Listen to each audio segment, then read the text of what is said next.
The World Bank and its sister organization, the International Monetary Fund, are very special organizations.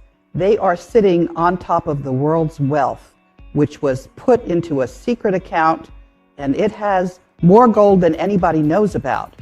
And it is cloaked in secrecy. The bankers do not own that money. It's held in benefit for humanity. The World Bank and the IMF are listed on a special agreement that was signed in 1950 about that. Assets, it's gold. It's more gold than people know about.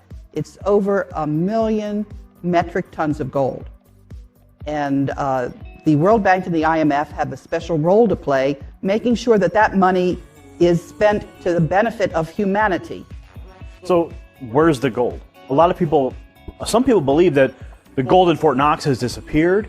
That's been in question for many years. Congressmen have attempted to get an audit of the gold in Fort Knox. So 1 million metric tons of gold is not something you can just hide. Where would you say that gold is being stored?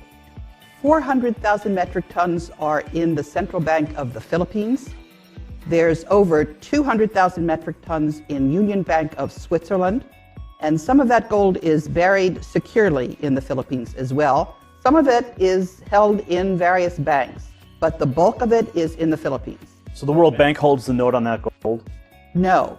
It is in a special trust account that was set up by Ferdinand Marcos, and the authorized signatory is a German banker lawyer by the name of Wolfgang Struck, who also lives in the Philippines. So how do the people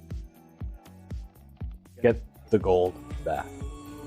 If it's their gold and it was taken by these bankers, how do we receive it? That is the question. And they're just sitting there illegally and refusing to relinquish it.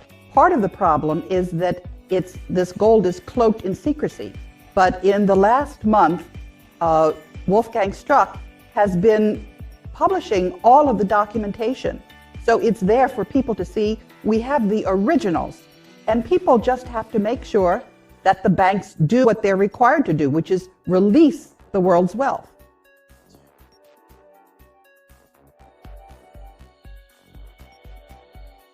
Contact Phoenix Journal Review. Independent confirmation of the Philippines gold.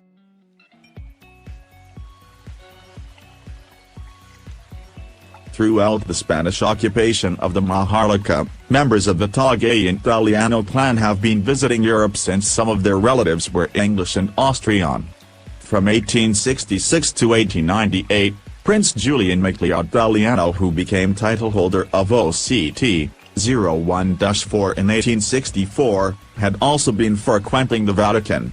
In 1934, under Pope Pius XII, the Vatican negotiated with a member of the Filipino royal family, the Christian Italiano clan in the Maharlika.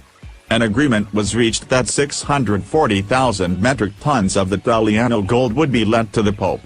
This was part of that gold accumulated by the Southeast Asian Srivijaya Majapahit Empire during its glorious reign of 900 years.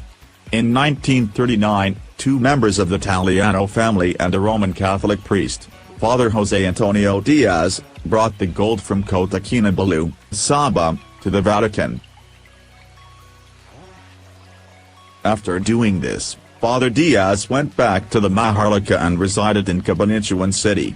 After World War II, he facilitated the safe return of the 640,000 metric tons of gold from the Vatican to the Maharlika.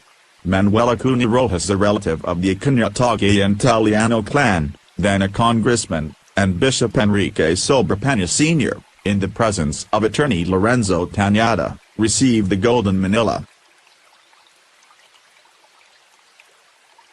Having gained the trust and confidence of Father Diaz, the Italiano clan made him the main negotiator and trustee of their gold.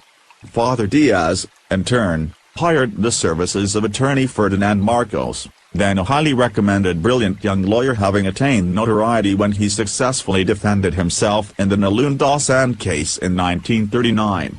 The Italiano clan paid commission to Father Diaz and attorney Marcos in gold, 30% from the principal of 640,000 metric tons. In 1949, The two richest men in the world were Father Jose Antonio Diaz and attorney Ferdinand Marcos. Between the two of them they legitimately earned and owned 192,000 metric tons of gold. Ferdinand Marcos withdrew their share of the gold from the central bank and minted it, RPCB. Sometime later, Father Diaz and Marcos brought their gold to Switzerland, in the Swiss Bank Corporation in Zurich. The remaining 400,000 metric tons of Italiano gold is in the third-floor basement of the central bank minting plant in East Avenue, Quezon City.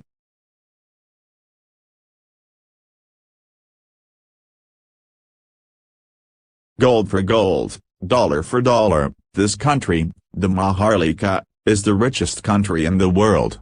During a talk show in a U.S. TV the week following the bombing of the New York Twin Towers, President Bush was asked this question, which is the richest country in the world today?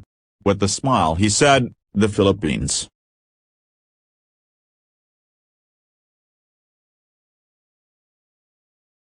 On April 9, 1973, Marcos said, "My earthly goods have been placed in the custody and for the disposition of the Marcos Foundation, dedicated to the welfare of the Filipino people."